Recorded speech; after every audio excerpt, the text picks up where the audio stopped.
Fun Ideas Productions presents the Fun Ideas Podcast.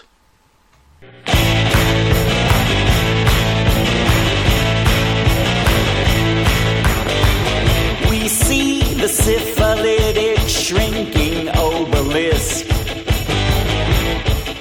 the white man's wilting dick. We see through dangling jowls of seedy game show trolls the smiling lie of the televised hive. The witches are watching with their thousand eyes. Witches are watching with their thousand eyes.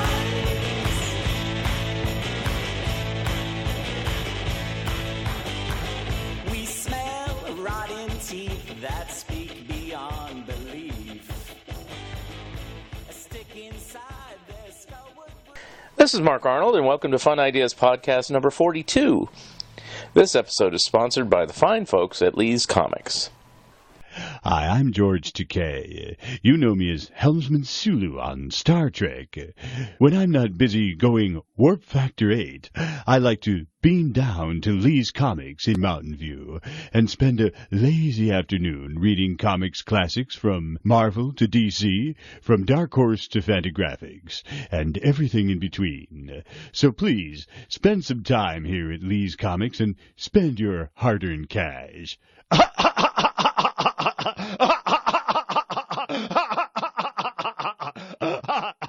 The Fun Ideas Podcast is made possible by listeners like you and from Lee's Comics of California, selling you what your mother threw out since 1982, online at leescomics.com. Alvin, the story of Ross Bagdasarian Sr., Liberty Records, Format Films, and The Alvin Show is out. Order your hardback, paperback, and ebook copies today on Amazon and at BearManorMedia.com. The Warren Kremer, TTV Scrapbook, and Monkey's solo books are in various stages of completion, so I have taken on a new project that currently has no official title, but it is a history of Mad Magazine. I avoided doing a Mad History book for years, figuring that it had already been done and done well, when I realized that a complete Mad History had never been done since the early 1990s. So, I'm taking it upon myself to start that book. The Kickstarter for the comedy of Jack Davis and the comedy of John Severin was wildly successful, and we will be shipping the books and the other goodies during the month of October. Our guest today has been a longtime writer for Mad Magazine and Cracked Magazine. Today we're going to discuss what has been happening with Mad Magazine lately in recent months. Here he is, Kit Lively. So on the phone today I have Kit Lively. Hi, how are you doing today, Kit? Hey, Mark. How's it going? Very well. And hey, everybody. And as I usually start off, tell me a little bit about yourself and how you got into writing for humor magazines and all the other things you've done over the years. Okay, sure. I'm Kit. I am currently, I was going to say I'm currently a writer for Mad Magazine, but I guess that's not exactly the case anymore, although I guess everything is still up in the air. But was a regular contributor to them for around close to 10 years. I think I figured it out once, and I was in the majority of issues for 10 years, not every one, but a good share of them. I'm currently the managing editor of Weekly Humorist, which is a online humor magazine, and we also have a sister production company called Humorist Media, and I'm the writing coordinator for that. And in addition to that, though, I still do find time to work for other humor magazines, and I've got a book coming out with David Agrand, a humor book for kids through Workman Press next year. And as far as how I got into humor magazines, that was one of those I guess moments you're always hearing about where you just suddenly see something and everything changes. For a lot of guys, it's it's a woman across a crowded room. But for me, for some reason, it was an issue of Mad across a crowded drugstore when I was 7 years old, and I felt and heard the tinkling of keys, and felt this odd electrical charge seep through my brain, and I, after just a moment or two of flipping through it, I knew immediately that not only did I love whatever this was, but I had suddenly and most definitively found my purpose in life, and so I immediately began making my own versions at home, and selling them to neighborhood kids, and that continued through high school, where I would by hand make my own humor magazine. I wasn't clever enough to consider making copies. I would just make one copy by hand. So I was a true Mad magazine reader. I had the initiative to copy it, but not to be smart about it. So I would just make one copy by hand and would pass it around to everyone in school. And sometimes I would get it back at the end of the day. Sometimes I wouldn't. Sometimes the teacher would take it up, and I would get a stern talking to about how I was misusing my talent and how I should be, making coloring books of the Bible or something. And I would get sent on my way, and then that continued up through college, where I started a college humor magazine at the college I was attending, and I got the college behind me and got a sponsor in the art department assigned to me. And after one issue, when I went back to print up copies of the second issue, I was denied access because apparently people had been complaining about the content of the magazine. And again, remember, I'm smack here in the middle of a conservative area in Texas. Oh. Not always known for its most open-minded sense of humor. So I was immediately denied access, so I decided, well, I'm having a really good time doing this, and no one else was really helping me out with it anyway. I had tried to get other people, I tried to find other humor writers on campus, but there didn't really seem to be any. So I was like, I'm just going to go ahead and continue doing this magazine myself. Mm-hmm. And I found around the same time I was I would haunt the newsstands for any kind of new humor magazines, and I had found a magazine called Fact Sheet 5, and there was apparently a zine revolution going on at the time that I knew nothing about, but suddenly found myself a part of. I would send my magazines that I was making to this Fact Sheet 5, and before I knew it, I had some subscribers, and then Joe Bob Briggs noticed the magazine, and he started using my cartoons for his magazine, and then other zine publishers wanted me to do cartoons and write articles for them, and I was like, that would be even if they're not paying me, which was like Joe Bob was, but some of these smaller places would, but I was like, even if they're not paying me, I'm still saving money because I'm not having to publish my own magazine, I'm just writing and drawing for these other places. Mm-hmm. And ultimately that led me back to first to Cracked and then to Mad, and then there were other similar magazines along the way, like Thwack, and there was one called Mean. There was only one issue of it that Draculina Publishing did. Mm-hmm. And little things like that. Rubber Chicken was a National Lampoon style humor magazine, so I would just, whenever there was any humor magazine, I would do whatever I could, barring anything that would morally compromise myself. But to get into the magazines, I just kind of, just kept plugging away. Very good. First question, based on everything you said, what was on the cover of the Mad that attracted you across the hall, as it were, across the drugstore? I believe that it was, I remember my very first Mad, and you're right, that is a very special moment for a young lad. Mm-hmm. It was the one where Alfred E. Newman is upside down in the hallway, and it's like turned upside down in case of fire. Mm-hmm. And he's upside down in the hall. Okay. I believe that's the first one I remember buying for sure. Yeah, that sounds like about 1979 or something. 79. Like that. So yeah, so I about 9. Yeah, I remember being somewhere between 7 and 9 when I first had this cataclysmic event happen.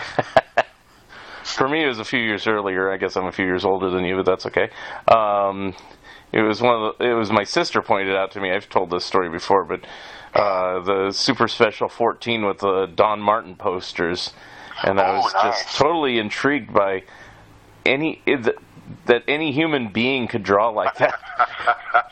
That's the perfect word for it, intrigued, when you first see Mad, because you truly have never seen anything like it at that point, and it really does blow your mind at that point. Yeah.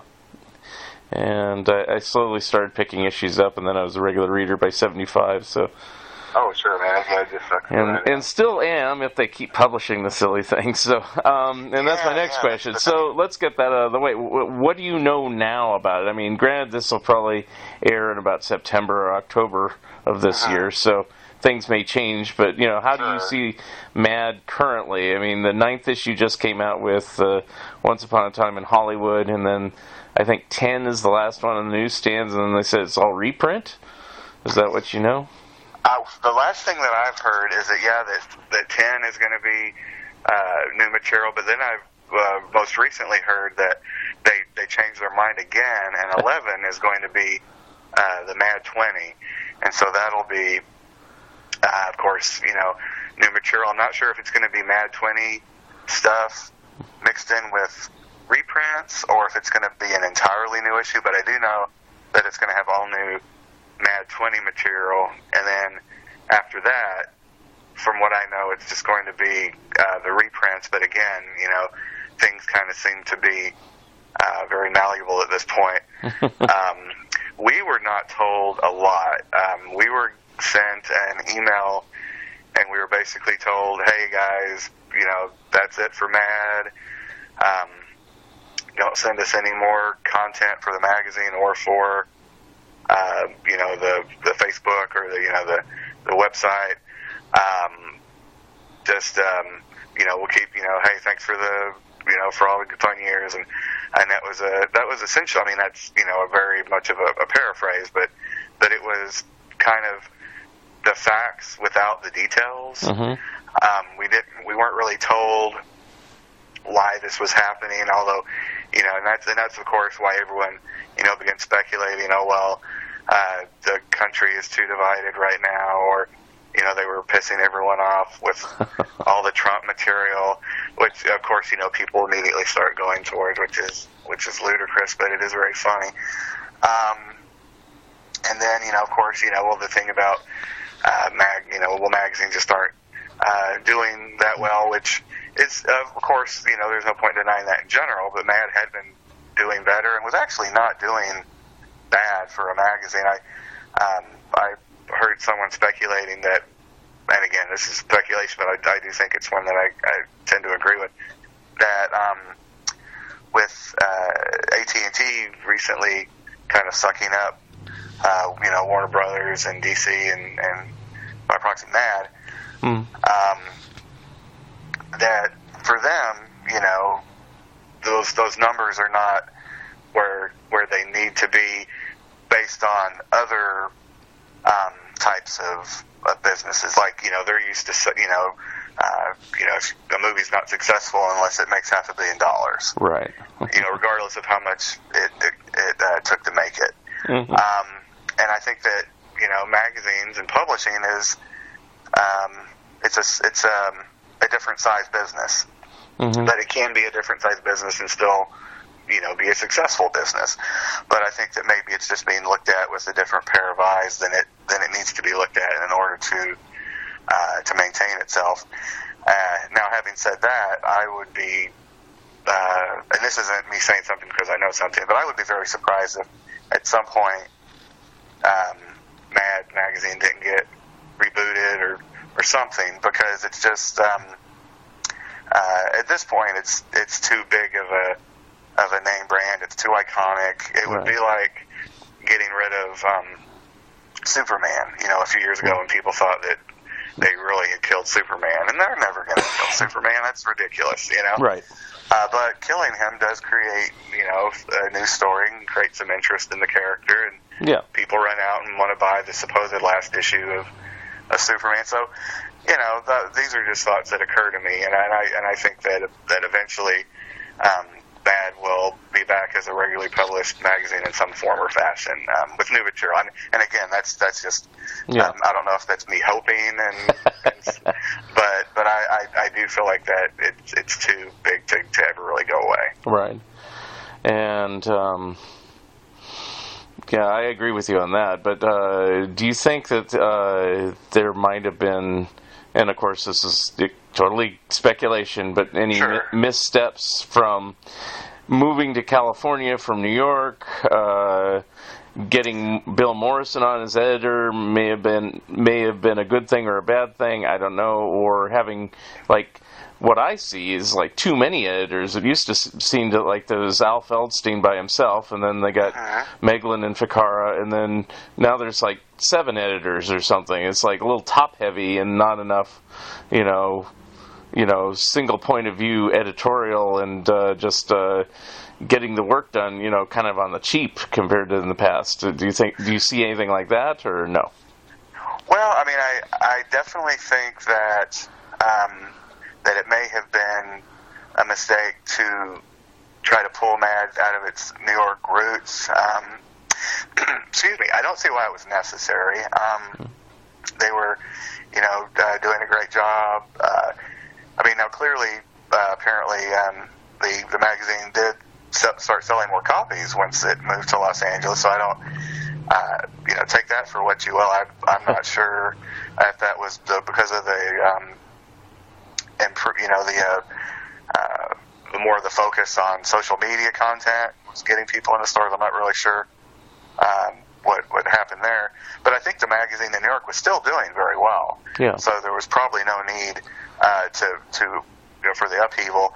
I think Bill Morrison, if they were going to do it anyway, was a great choice. I think he knows comedy. He's been involved with Mad People for years. He personally, I was doing really well with the quote unquote new Mad until Bill left, and then after that they kind of seemed to lose a lot of interest in me. So I'm very much in Bill Morrison's cheering section. Right. And I do like I did like a lot of and do like a lot of the new editors. So I wouldn't want anyone to think that I thought poorly of them, but I did always think that it was sort of odd and maybe shooting themselves in the foot that they didn't get someone from who had already been at Mad to maybe be an editor. Like, for example, and this was just something that occurred to me, like Kenny Keel, I would have thought would have been a great choice to be a new editor. I don't know what his personal situation is in life, if he would have been able to just, you know, move to Los Angeles. And but he was just one of a few people I thought who got a lot of work in the magazine, you know, clearly knew what the magazine was about, and would have been a good person to sort of steer it in a direction that would have been appropriate, considering the lineage of the magazine. Yeah. And you know, maybe, and Matt Lassen was another one that I thought would have been a good editor. Not instead of these people, but maybe, you know, mix in a little old with a little new. It just sort of seemed like they really were kind of playing it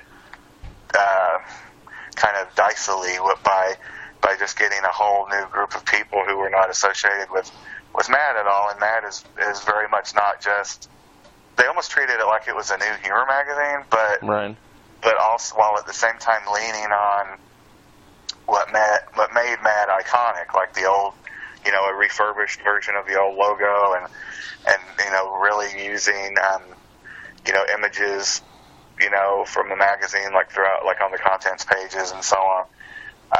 So on one hand, they were leaning heavily on the history and the iconic nature of the magazine, but at the same time, they had a group of people who weren't really associated with Mad, and so it was just sort of like kind of an odd dichotomy, I thought. I think it was Charlie Cadu who said the new Mad is kind of a parody of itself, at this point in a certain respect, and I get what he means, Sure, and from his perspective, I can certainly see that as well. I did think that they made quite a few interesting choices. Like there were a number of people who I thought who had been in Mad, in previous months, and suddenly were no longer in there. And really funny guys like I'm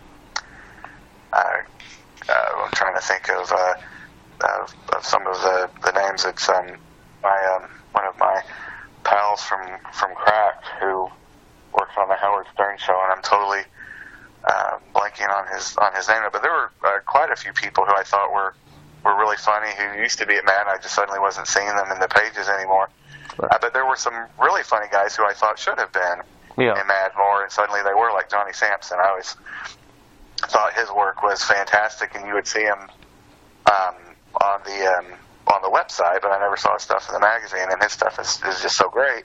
And so when it started being published in the magazine more, I was like, okay, well, that's as it should be. He should have always been in the magazine more. So, there's a little of this, a little of that. Yeah. I guess I was under the impression, and maybe this is not totally correct, that on the editorial side, nobody wanted to move to California. That as far as like the people who were on editorial, that was, I think that maybe, was it Doug Thompson moved, and he was like the newest guy. He was an assistant art director or something like that to Ryan, I believe. Yeah. So he was the only one that was willing to move. But that is the case. But I still was surprised that they didn't, because Mad always sort of tended to promote from within a lot of times. Right. Like with Jacob Lambert and and so on.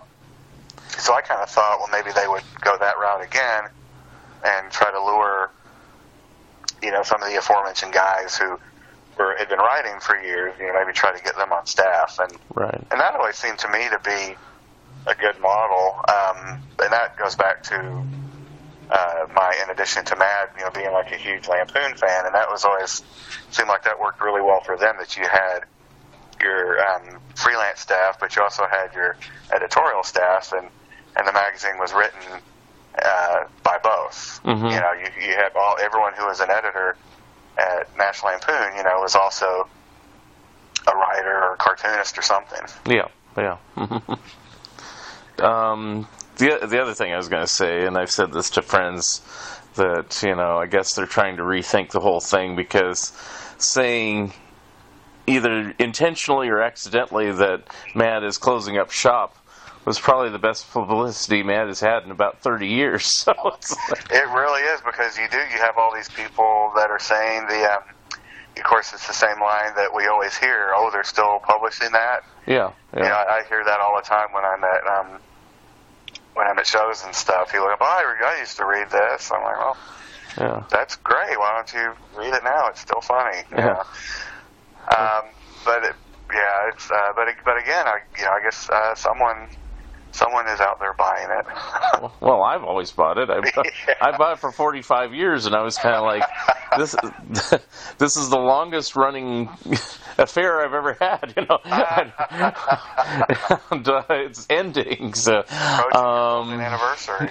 So the weird part is that all those years there was Mad TV and that animated Mad show and everything else, that didn't seem to have any effect on the magazine sales one way or the other. It seemed like for years it was kind of declining just incrementally.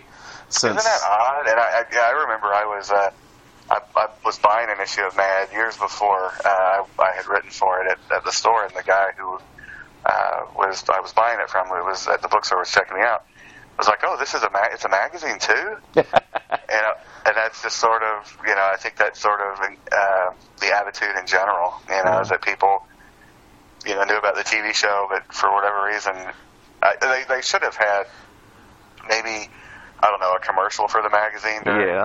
Yeah, well, that's my only thing. Either have an ad for Mad at the end of the show or in the show, or have occasional characters just reading the magazine. Yeah, just simple. Hey, what's that you're reading there? Oh, some garbage I picked up called Mad. Oh, where'd you pick it up? Over at the newsstand. Oh, okay. It's that type of thing, and then just move on back to another sketch. It's surprising that didn't occur to anyone. Yeah. And, I know they did a Mad TV special magazine way back when the show first started, but that was the only thing they ever really did, and then later on it was kind of and that was for the readers who already knew about the TV show. Right. They needed to go the other way. Right. Yeah.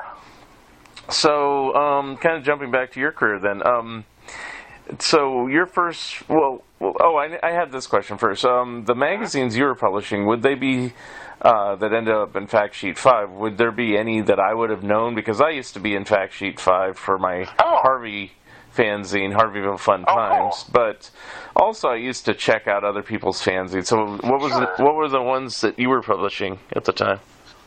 The one that I was doing myself, and I only did it for around a year or so before I just started working for other people's zines, was called the Chopping Block. Okay. And it was a very lo-fi, typed out on a typewriter, and I would take it to Quick Copy, and they would copy it up on colored photocopy sheet, and it had cartoons and stuff in it. But it was pretty homemade looking. I did a collection of single panel cartoons that was self-published called Sparky's Night of Terror. Oh, okay. And I sold that through, I got that reviewed through Fact Sheet 5. And let's see, some of the other ones I would, in addition to Joe Bob's zine, there was one called Lost Armadillos in Heat that I worked for. There was one called Subliminal Tattoos, which at some point became apparently a big controversy. Fortunately, after I left the magazine, but where it turned out the editor was up to all sorts of shenanigans that, he had his Subliminal Tattoos zine, but on the side he had another zine, which is supposedly about 4 young people living in a house together and being sexually creative with one another, and then it turned out that he was writing that whole zine himself, and these people weren't real, and he was just using the magazine as a lure to get young women to come to his house and sleep with him. And I was like, holy crap! I'm glad that I got out of that when I got out, because he was asking me to move to the area where he lived to be like his co-editor. And I was like, holy crap, was I being lured? That I almost end up as a black and white grainy photograph on 2020. So thank God for me being a goober and not wanting to leave my parents' garage, or whatever, because that could have gotten ugly quick. But that was another one that was in Fact Sheet 5, and so it was just these little either humor magazines. I remember there was another humor magazine called Absurd, and it was from Canada, and I wish I could find my copy of it, because they were really nice guys, but I don't know what ever became of them. They did one issue of it. Never, like one of those, one issues that you just never hear from them again. Right. I did kind of put a posting on the Cracked Magazine page on Facebook. Hey, I'm interviewing Kit, and what should I ask about? And one of the questions was, ask him about what was it called here? Sparky's Night of Terror. So that's funny. So. What was that like? Was that like panel cartoons, or was it just that was just an umbrella title? Okay. It was the name of the panel cartoon that or it was a strip that I had on the front, and it was a comic strip called Sparky's Night of Terror, and it was just like a one-off. It was basically the idea that Sparky's Night of Terror, Sparky was a dog, and there was a phone call from a mysterious stranger, but he's a dog and can't answer the phone, so Sparky's Night of Terror is over, and it was just silly, and the rest of the book was just single panel cartoons and things of that nature. And oddly enough, I was kind of curious a couple of years ago about what had happened to this, if anyone had ever found out about it. And I found a listing for it in a library in like Wisconsin or something online, and I was like, well, I can't imagine how that happened, but there it is. You gotta reprint it. Big graphic novel here. Somewhere in Czechoslovakia. It's a huge hit. Yes. you missed your calling here. So. Just the story of my life. So was your first professional gig outside the self-published things, was that at Cracked, or did you do other things first? The first, what I would consider to be really professional, would have been, well, I started doing stuff for like Rubber Chicken and Joe Bob. I kind of felt like, hey, these people are paying me. Okay. I know who Joe Bob Briggs is. That kind of feels like a big deal. But probably the one where I really felt like, holy crap, I can't believe I'm in this magazine, was when I first started doing stuff for like the Hustler magazine. Oh, okay. And I was like, man, this is big league. I'm here next to Tom Chaney and Dan Collins, and PC Vey and all these people who I'd been idolizing for years, and Mad and National Lampoon and so on, and to see one of my cartoons on the same page as one of theirs, I had to usually sit down even to think about it. So that was probably the thing where I really felt like that I was getting in somewhere, and I was rubbing elbows with the stars. Mm-hmm. Now, did you tend to just do gag cartoons, or did you do like strips, or a little of both, or any just writing prose or anything like that, or a combination of all three, or what? Yeah, it was pretty much a combination of all three. I was able to do all three, and I would just kind of use whatever I needed as opportunities presented itself. Like if there was a magazine or a publisher that needed gag cartoons, I'm not the strongest artist, and I think that I, just in my opinion, have done a lot better since accepting that fact and working with much better artists, like Scott Nickel and Lance Hansen and Dave DeGrand and people like this. But I think I draw well enough to get the idea across. So for a while I was doing that. Doing both, but yeah, it was pretty much just, well, will this work better as a strip? Can I get the idea across in a single panel? Is this going to need to be a fake, like a dialogue for an interview that I set up, like just like a little bit of prose, or a fake book review, or a short story? So it was just whatever the idea felt like it would be best delivered. And yeah, I seem to think of you more as a writer, and I kind of forgotten that you actually did occasional cartooning as well. So yeah, that was pretty much years ago. The any cartooning that I do now is like writing jokes for other cartoonists, but otherwise it's mostly prose. Mm-hmm. And then, so after the Joe Bob experience, or maybe during it, I don't know how things overlapped, was then Cracked the next gig, or did you have other things that led up to that? Yeah, it was, but kind of mostly when, like, all of the zines led to the smaller humor magazines, like Rubber Chicken and Mean. Yeah, those I haven't really seen, but I've heard of them. But yeah. I could, if I have some extra Rubber Chickens around here. If I find them up, I'm happy to send you some. Okay. Yeah, I've heard about them a couple times. I never saw those on the stands. I don't know if they sold in oddball places, but I usually got every humor magazine that came down the pike, even if I wasn't thinking it was very funny. And of course now, with only Mad, it's like, of course I grab anything with Mad on it. It's like. We're starving. We're thirsty for our fix over here. Yeah, it's a novelization of Mad Max. I'm buying it anyway. Whatever. I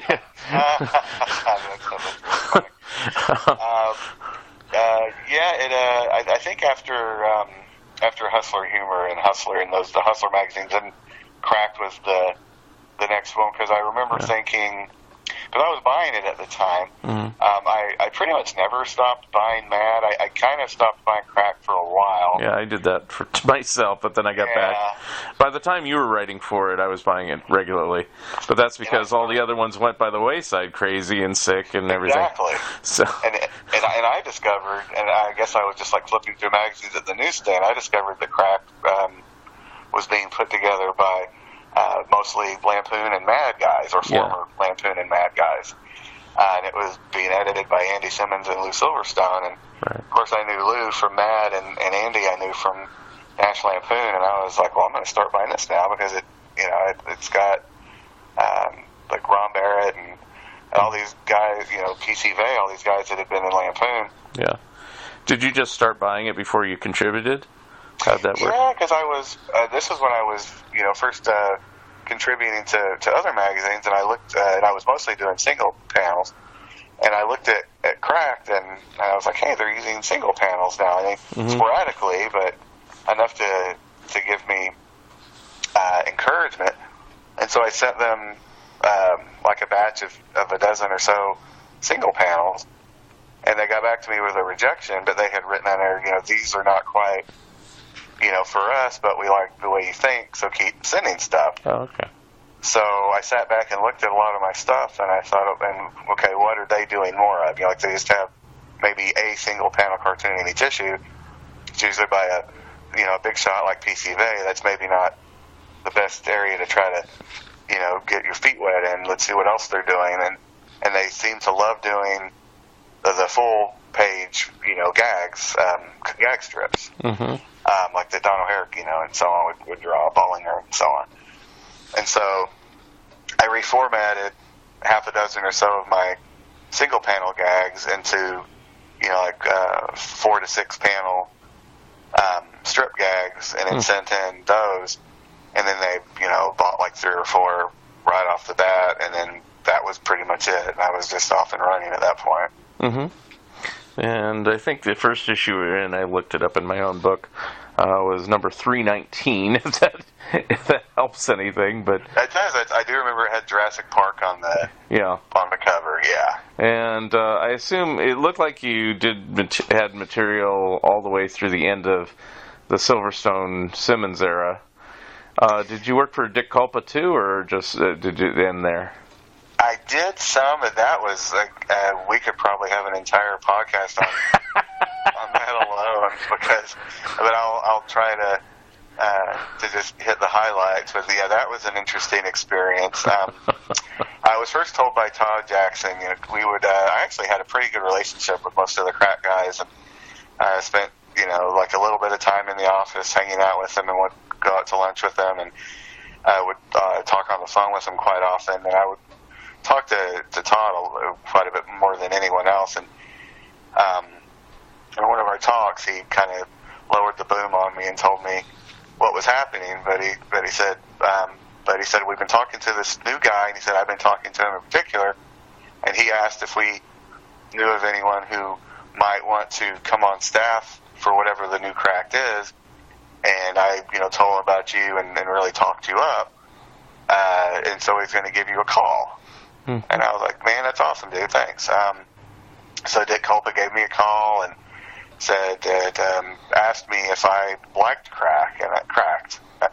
He probably should have asked me if I liked Crack. So that probably would have been more helpful at that point.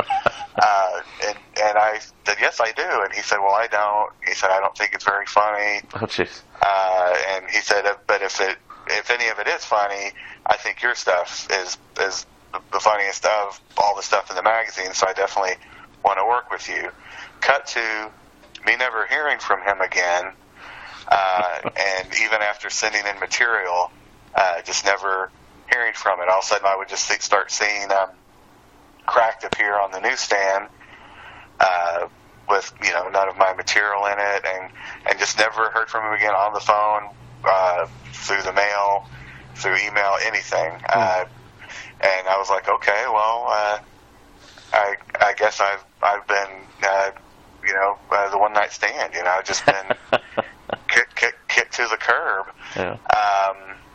So I just, decided to move on. Started working for National Lampoon, and made that kind of my main focus, working with them, and didn't do anything for Cracked again until Scott and Martin took it over, and probably still wouldn't have, just because I kind of thought that that Dick had earned his namesake. And I know people say now, he seems like not a bad guy, but that's a crappy thing to do. He was definitely, in my opinion, was a dickhead. Mm-hmm. But when Scott and Martin came on, they were like, hey, we know what you feel about this guy, but we really like your stuff. Would you like to contribute some? And I was like, hey, I like you guys. You guys are cool. Here's some stuff. And then I got two things into the new Crack. Both of them were nightmares. The first one was a piece that I wrote. It was like do's and don'ts at a rock festival. Oh, I remember that. And they accepted it. They had, I think it was Jay Chupa, drew it up. It was finished. It was in the magazine. And then Dick Culpa saw it and said, this is horribly offensive and it's not funny.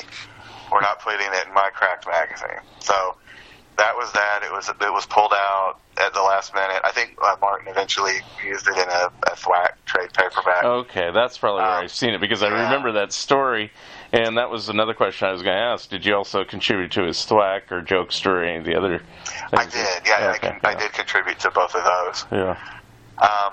And then the other thing was I did a shut-up gag, and it was like a full page. Instead of being 3 shut-ups, it was like just a full-page gag that led to a shut-up.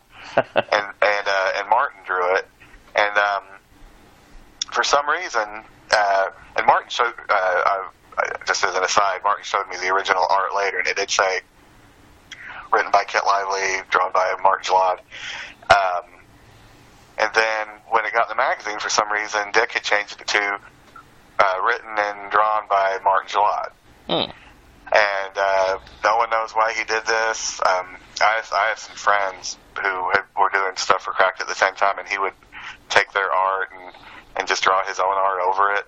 I don't know if he'd had a nervous breakdown at some point, or if maybe there were like chemical leaks, or his phone was under telephone poles, or what was going on. But he was doing a lot of wacky shit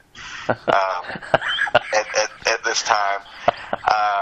And so I was just like, at that point, I was like, Martin, Scott, I know this guy is not your responsibility, not your fault, but I think I'm out. Yeah. And that was just it for me. I was like, this guy's, I think, is trying to tell me something. Yeah. And I did see him I had a table at a show where he had a Crack booth, and I sat down with him a few minutes and chatted with him, and he was a pleasant enough guy, but sheesh, that his Cracked tenure was pretty much a nightmare. Yeah. I've heard very little positive things, and I even have my own personal stories, which I don't really. Sure. I might tell you some other time, but it's like, it was basically about trying to revive Cracked in recent times, which really, I will let you know, is a no-go. So it's like that sounds fascinating. But on a more positive note, which I have talked about on this podcast, is Todd and I did do a Kickstarter where we got some older, really old Cracked material in print again, doing a Severin book and a Jack Davis book. So I have heard about that, and that is fascinating. That's awesome. Yeah, so we're trying to work out all the details with everything, and stuff like that, and it's slow going, but I doubt the magazine will come back in any way, shape, or form as long as Culpa kind of claims a stake in it. I know really Scripps owns it because of the website, but at the same time, when I was doing the books, they don't care about the old magazine. It's almost like, why did you buy this name, if you don't care about the magazine at all, They could probably be making some money with like reprints. I don't get it, but it's changed hands so many times since I talked to him. I don't even have a contact over there anymore, so I don't know. But you mentioned National Lampoon. Well, that was kind of at the tail end of that too, unless you worked on some of their made-for-video movies or something like that. No, that was pretty much at the tail end. Yeah. Now I did have some material in one of the last issues of the magazine, but then it got pulled out for a liquor ad or something like that. I was told, or an ad for some adult video tapes or something. So my stuff first officially getting used by them was on the website.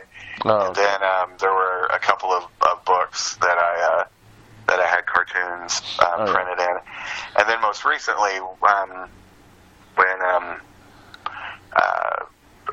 they were under the previous owners, I was writing pretty heavily for the daily website for like the past year and a half, the last year and a half of it being a thing, and then it got bought out by a production company who just wants the name for yet more awesome, direct to home feature films. And the first one of which I think is actually for free on Amazon Prime if anyone's morbidly curious, and that would probably be the only way to be interested in this movie, would be in a morbid fashion. It's called National Lampoon Snatched, and I think it's like a 10-year-old movie about Andrew McCarthy, and he checks into the hospital and they accidentally remove his penis. And it's played for laughs, which I think you could play that for laughs if you did it well, but I've watched like the first 10 minutes of it, and it's actually horrifying and kind of sad. But again, it's free, so you could, if you have Amazon Prime, and you're morbidly curious, you could check that out. All right. That's the first thing they've done so far is let Amazon show that for free. And they've had it for like around a year and a half. Now, when you were doing all these different magazines, did these overlap, or were they just consecutive in your career? It was mostly a lot of overlapping. Yeah. Yeah, I would, and if it was consecutive, it was mostly like one thing would lead to another, and so I would still be working on, one project while I was taking on a new one, that sort of thing. Mm-hmm. Yeah. And then by the time you got over to Mad, I mean, was all Cracked and Lampoon all done at that point, or were you still? Because I don't know if you know Tom Richmond's story on Mad, where they said, "Well, you work at Cracked," and they go, "No more." He just basically said he was done that moment. I quit. He said, "Oh, when have you stopped working for Cracked?" He said, "Right now." Right now, that's what it was. Yes. Yeah. Which I always love that story. It's like, that was definitely the lore that Matt had for sure. Yeah. I think Cracked had pretty much been done by the time I got in there, or maybe I had just finished my last stuff for Cracked, because I remember that I was Garth at the time. Garth Ennis, who did Bitterman for Mad, at the time he lived just a couple hours down the road from me. Mm-hmm. And we didn't hang out all the time, but we there was a comic book show that we attended here together, and we hung out, and we would chat online a lot. And I was, always, kind of sending him whatever I was working on. And then I think he said, "Hey, I'm going to show this to the guys at Mad," or he had said, "Hey, here's the email address of one of the guys at Mad. Why don't you send it to him?" I don't remember exactly. That was one or the other. Mm-hmm. And then I sold my first thing to Mad. They're out of that first submission. And then couldn't sell anything to them again for like 2 years. And then sold them one other thing. And they held on to that for like another 2 years. Yeah. And I was like, well, I was like, first of all, it's awesome that I'm in Mad, but this is going nowhere fast. And then I noticed that Scott Nickel had just started doing stuff for Mad, and I'd been a big fan of his single panels. Mm-hmm. I'm the kind of guy that stands in a greeting card aisle at at CVS and laughs at the greeting cards, and he had done a lot of gag cartoons for greeting cards. And so I was really happy to see him in the magazine, and I was like, well, one of the cool things about doing stuff for Mad, even if you've only had one thing published by them, which at this time I had, was that you can say, I've been in Mad, and it's a great icebreaker for other cartoonists whose work you really appreciate and that you're fans of, and so that way you don't have to just go, hi, I'm going to bother you now. You can say, hi, I'm someone from Mad as well. So that's what I did, and it turned out that he and I both had interests outside of humor, like horror movies and stuff, and so we would talk about horror movies, and then I mailed him the first self-published version of Damn It, I Swallowed Another One, and then with a couple of other self-published cartoon collections I had, and he was very complimentary about them and said, hey, can we collaborate together and send ideas to Mad? And I said, well, I guess we can. I was like, even if we don't sell anything, it just in my head, it's awesome that I'm collaborating with Scott Nickel. Mm-hmm.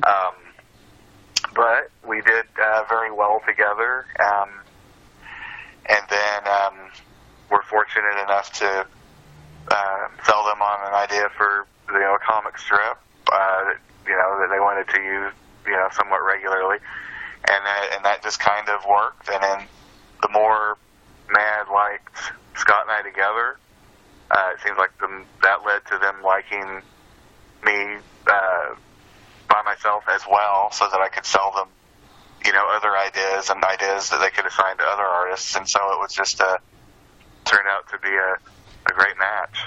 Mm-hmm.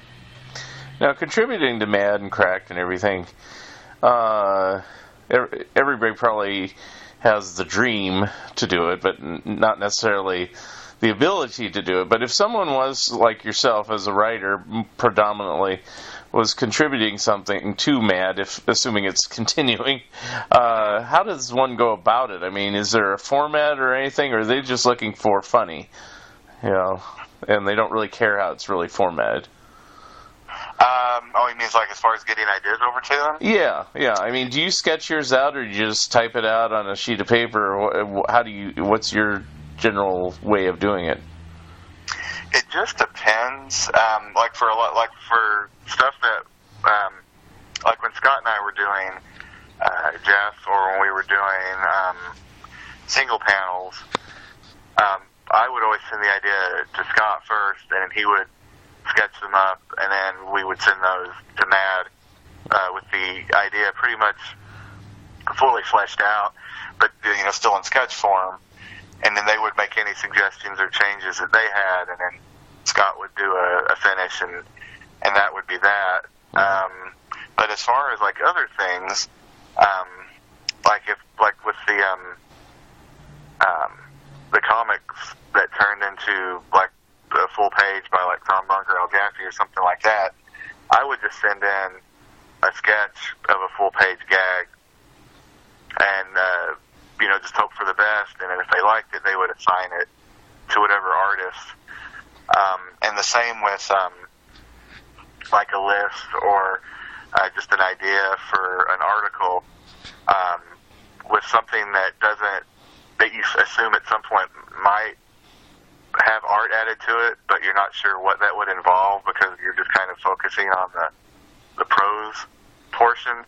I would just send them the concept and then a few examples of it, and if they, like a few jokes, and if they liked it, they would say, okay, we need 10 more lines, that are as funny as this, and then we'll probably go with it. Yeah. Okay. Because I've submitted things, not excessively over the years, but just certain things. But I'm like you. I feel I can draw, but I'm not like a top artist. So I just kind of sketch things out and write it down like it's a semi-finished thing. And I've always, anytime I've contributed, I've always enclosed a little letter saying, if you want to get somebody else to draw it, I'm fine with that. You know. Oh yeah. I always say that too, and I do think that they appreciate that and they consider that, you know, that's something they notice. Like, hey, you know, this might not be art that we're going to use, but we appreciate the fact that someone, you know, that we can kind of see what they like to see what the person's talking about, and I think sometimes it can help get something in for sure. But I think in my case on contributions, it was so infrequent, and I usually got the form letter back that said, not in the mad vein, which never really made sense to me.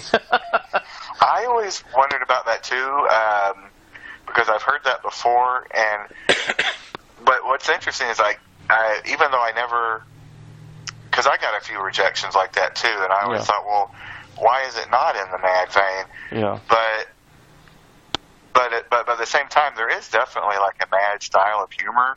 Yeah. But it's just odd when you're like, well, that's exactly why I sent this to you, because I thought it was in the mad style of humor.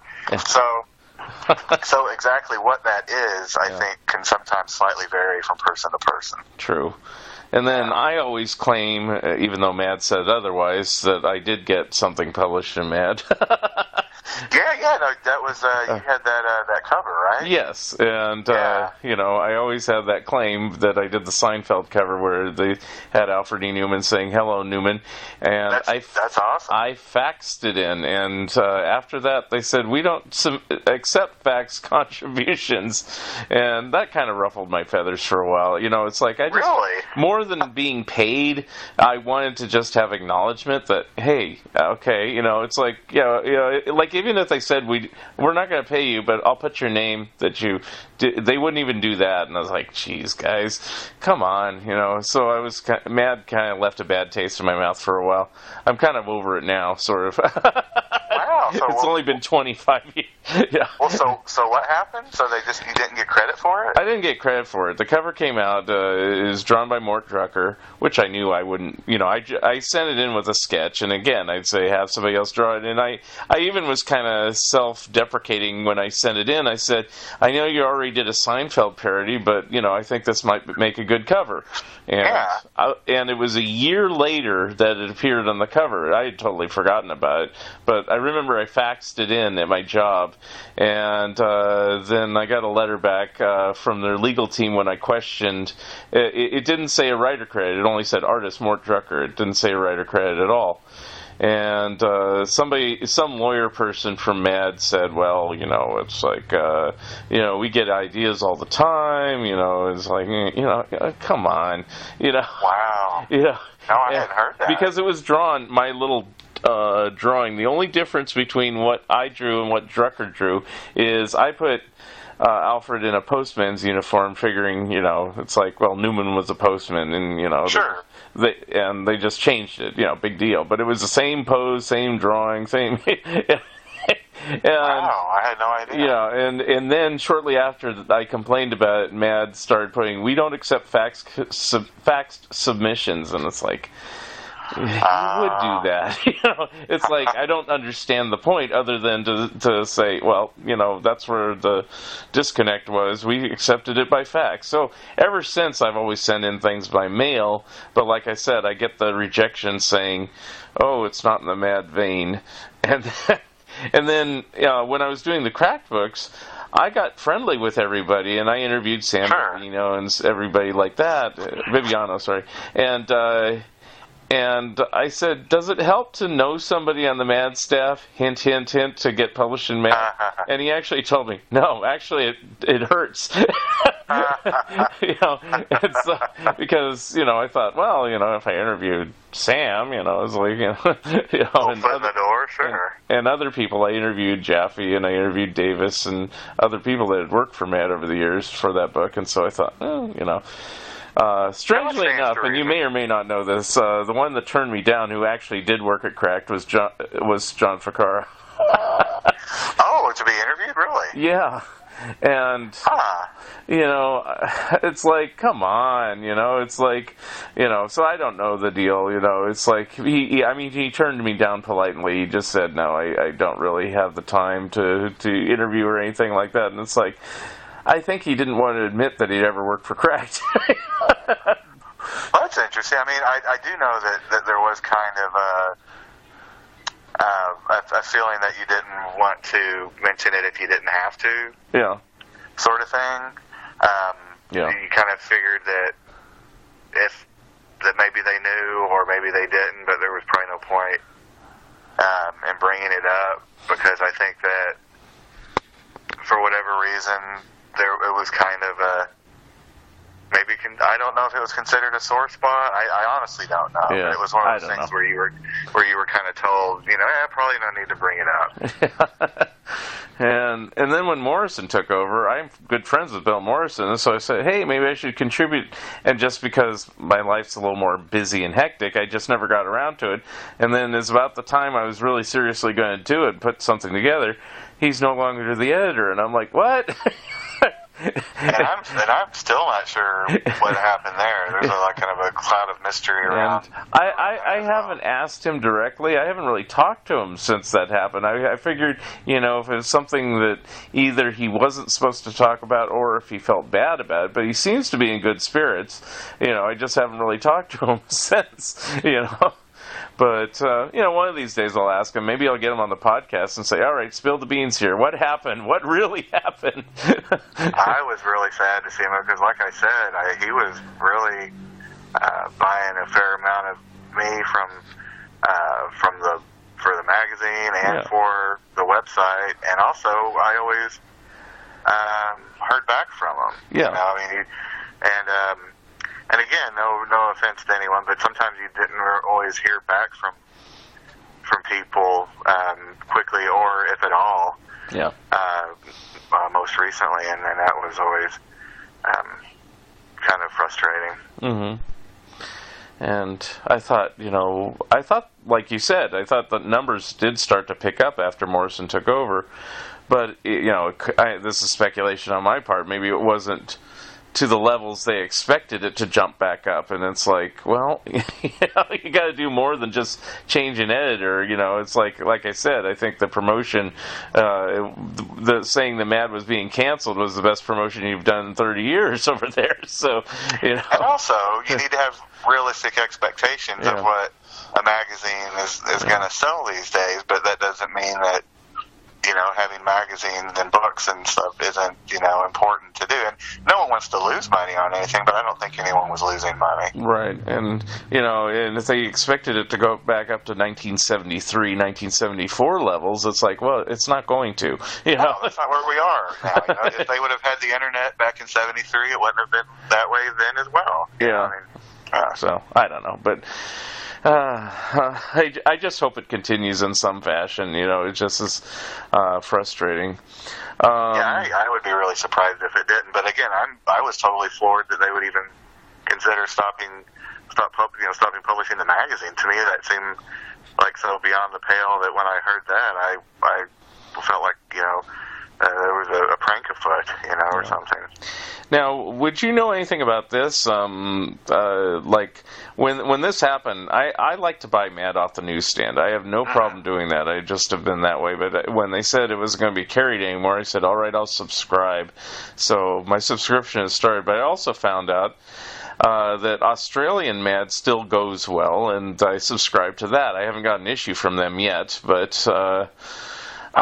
do you know anything about the foreign editions of Mad or anything like that? If that would affect them in any way, shape, or form, even if the U.S. one kind of shutters the doors a little bit? I haven't really been involved with the foreign Mads for a while. I used to be fairly involved. I used to contribute original stuff, and this was Scott and I for the most part, to the Australian and the German Mad, but then Australian Mad, while they're still publishing, they decided to stop. I think to stop using original content from outside of Australia. I don't know if they just said that to us to get us to leave them alone or not. And Scott and I were actually doing some fun stuff for Australian Made. We were doing we would do like 2- and 3-page spreads which were similar in style to, or format, I guess I should say, to something like maybe a Sergio thing, but it wasn't like pantomime or anything. It was just 3 or 4 pages of various gags and single panels on a single subject, usually a movie. So we do like the Hunger Games or whatever superhero teenager centric movie would be out at the time. We would do 2 or 3 page spreads of gags and things like that. And then we were told to stop. And readers had probably been asking, pleading with the editorial to make us stop for a while. So I don't know if that's what happened ultimately. And then German Mad, we actually had a regular comic strip called Zombie Dog, which was just the adventure. It was, I always described it as it was a rip-off of Garfield with the Garfield replaced by a zombified dog, and it was just the zombified dog and his owner, and they're able to have communications, and antics ensue. And then we also did the German Mad's version of the strip club. It was originally going to be called Cartoon Soup or something like that, and it was just a page of single panels and strips. And then the German editor said, "Hey, why don't we just call it the strip club, since the American Mad has their own strip club, and this will be our strip club." So we did the German strip club for, I think we did both of those for like 3 or 4 years, and then just kind of dropped off. So I haven't really had any contact with any of the foreign Mad guys for quite some time. Yeah, somebody on Facebook asked that about your contributions to German Mad too. Yeah, that was great. Yeah. They were great guys and easy to work with. And now, how'd that come about? Did you just happen to get an address or something, or? Yeah. That was one of those things where Scott and I, while we were getting a fair amount of stuff into American Mad, we were also getting even more rejection. We were getting a lot of stuff rejected, and it was stuff that that it would pile up, and we would look at it later and say, what, I still say this is really funny, and that this could be published somewhere. And of course, there really aren't as many humor magazines, as there used to be, of course. And we didn't want to just put it online for free. So one of us, and I don't remember which one it was, said, "Hey, there's these other foreign Mads." And again, it was using Mad as a foot in the door, where I was able to get, we were somehow, and I don't remember how, able to find email addresses of the people at these various foreign, I think maybe we contacted some of the other writers and cartoonists who worked for them, and were given their email information, and we would just say, "Hey, we're Scott and Kit from Mad. We do WTF Jeff and other things. Could we show you some of our work for you guys magazine?" And they would say, "Yeah, sure, that's cool." And then that was pretty much it. We would send stuff into them, and they would pick what they liked, and we just turned it into a regular gig for a while. And you didn't have to translate anything; you just send it in English. Exactly. We would just send it as is, and then they would translate it. Now, did anything ever appear later in American Mad after that, or? No, in fact, the guys at American Mad, if they noticed it, they never acknowledged it. Oh, okay.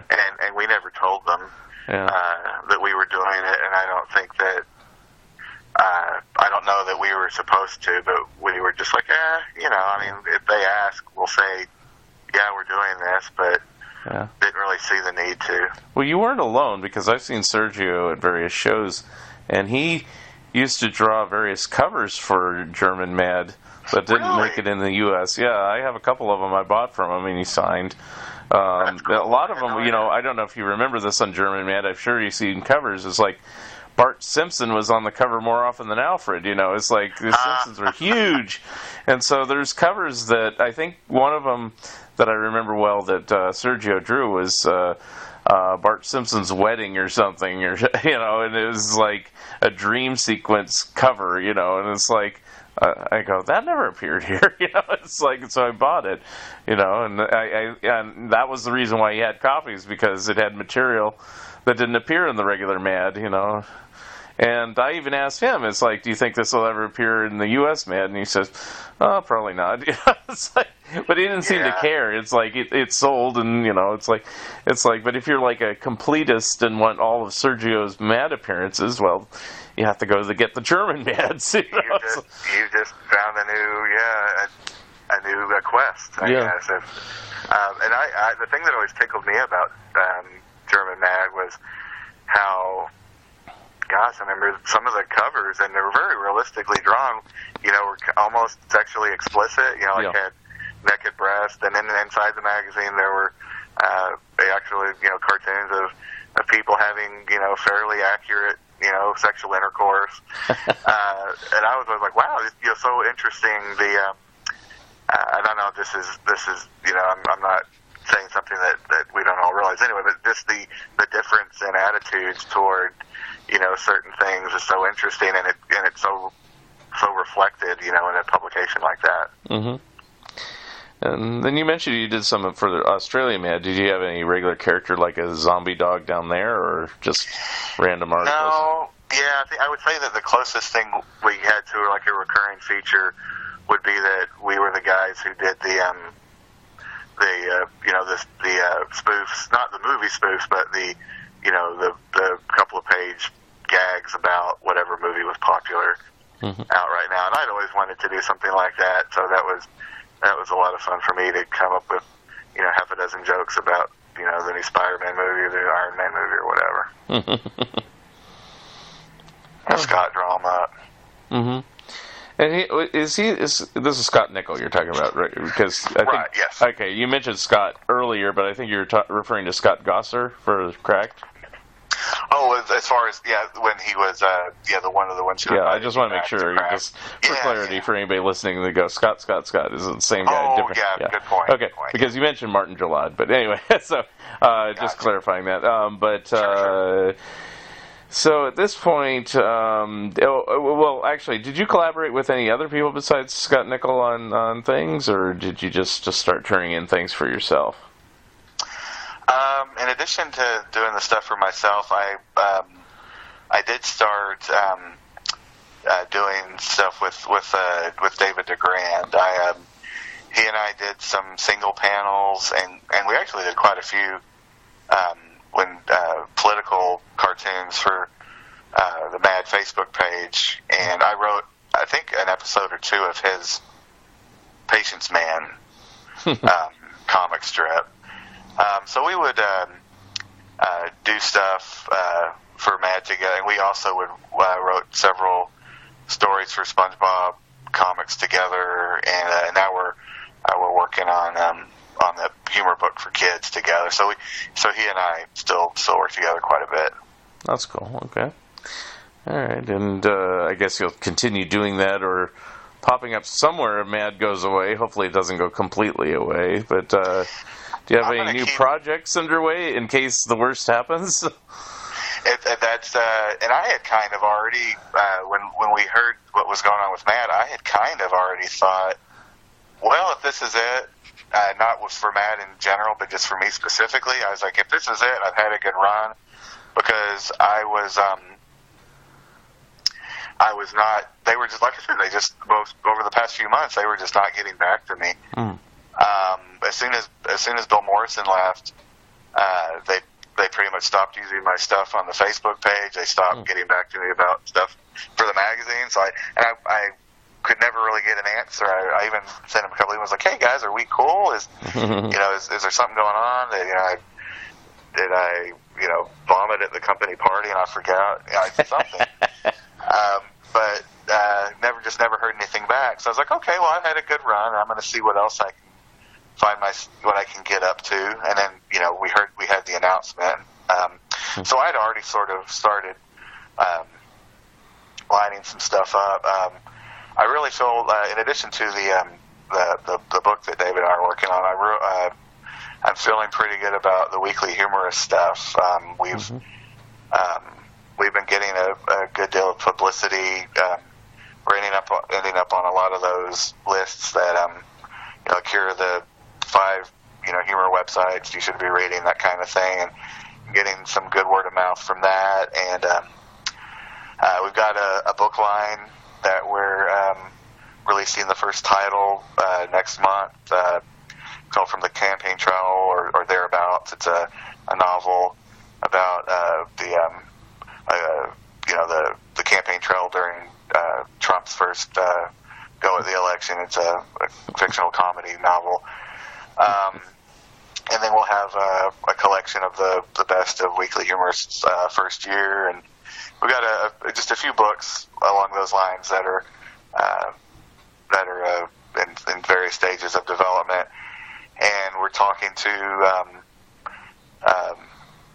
possible TV people about some stuff. So I think things are looking good for Weekly Humor. So between that and the book, anything else that comes along, I can probably juggle. I write for some other humor websites as well, and I try to get stuff into American Bystander. Speaking of humor magazines, I'm sure that one is on your radar. Yes, I was going to ask about that too, and I hadn't asked about it. I just got the 11th issue. I haven't really looked through it, so I don't know if you have anything in it, but I'll have to take a look. I don't, but I just got it myself, and it's probably a better issue for it for having to avoid my blade once again. But I do try to get in as often as I can, because it's such a murderer's row of big. I mean, just the fact that it's editor-in-chief or head writer Brian McConaughey.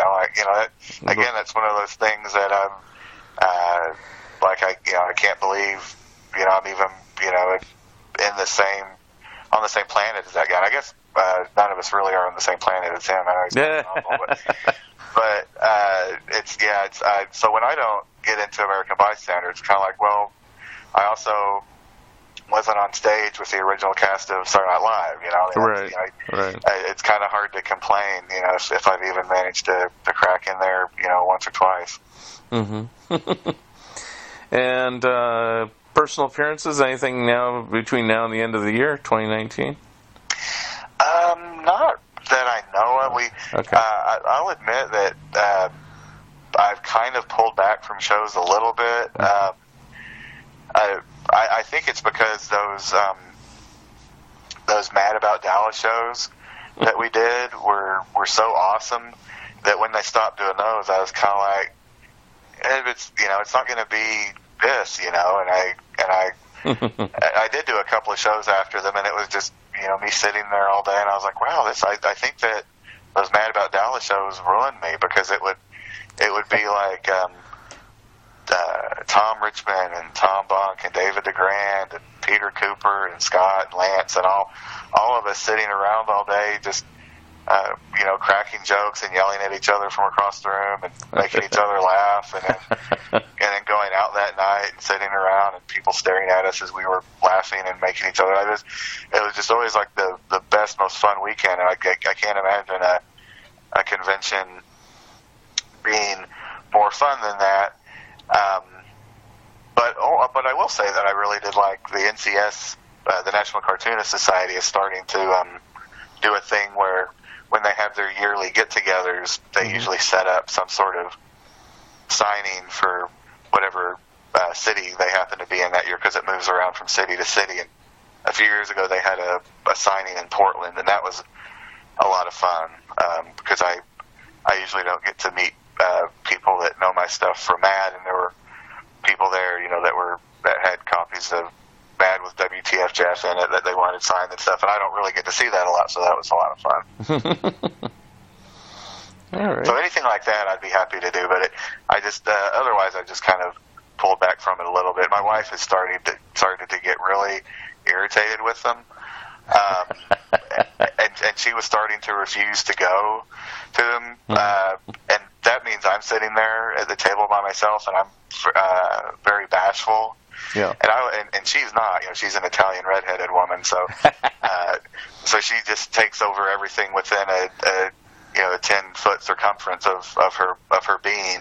She pretty much owns as soon as she sees it. So she's able to talk to people and say, hey, to make change and sell my books and stuff. While I just kind of sit there and hide under the table. So if she's not coming, that means I'm just sitting there miserable all day, right, with no one to defend me if need be. Right, and I know how that is. There's been plenty of time where I'm sitting alone at a table, and so I don't do a lot of shows either. And then other times, you luck out. You either have other people at the table with you or next to you that you can converse with. I get it. It's It's fun in theory, and I remember being a kid when I was like, I know this is what I'm going to do when I grow up, and so I guess this will be a part of it. Wow, won't it be cool to be on the other side of the table?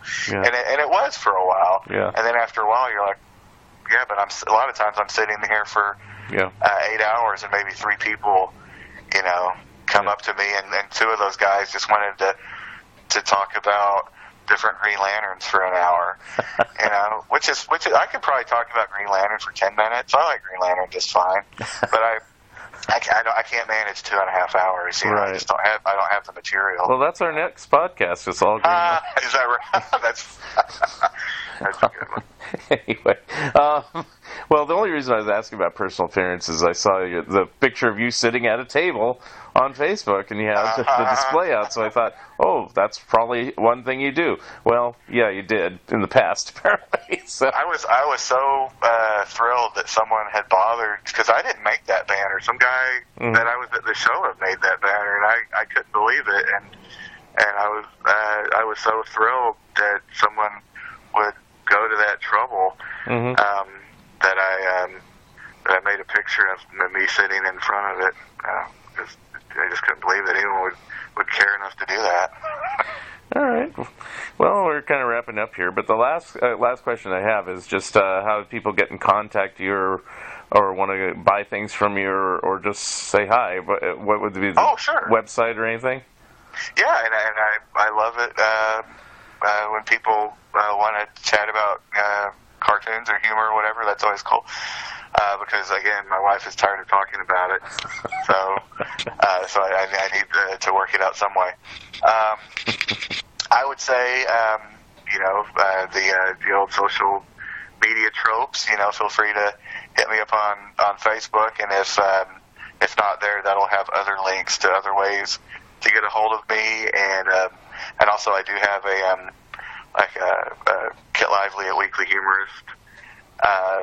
.com, and you can go to Weekly Humorist, and that has links to for me and just all the other people. And we've got a lot of great people who work for Weekly Humorist. It's a lot of people who have either been at the Lampoon or Mad over the years. A lot of Lampoon and Mad guys, and a lot of guys from like Conan or Letterman and SNL and places like that. All right, very good. All right. Well, I thank you very much. And it's been fun. Anything else you want to say before we go? I don't think so. I think that I think I probably chewed your ear off here. Ouch. I think I got it out. Sounds good. Well, I appreciate talking with you, and hopefully I'll talk to you again soon. Yeah, I sure hope so. It's been a lot of fun, Mark. Thanks a lot. Thank you for listening, and thank you again, Kit Lively, for being my special guest. Episode number 43 will be coming soon.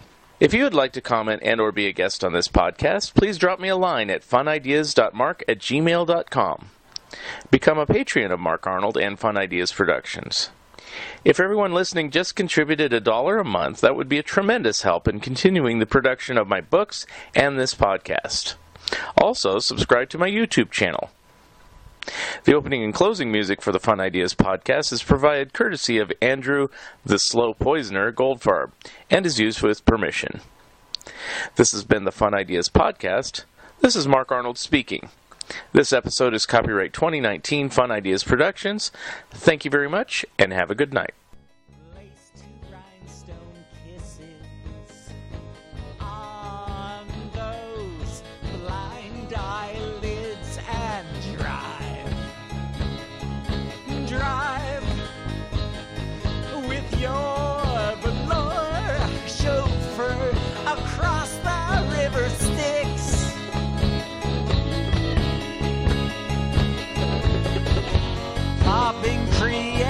prescription pills in the pink electric church. The final flicker of your lewd jeweled boob to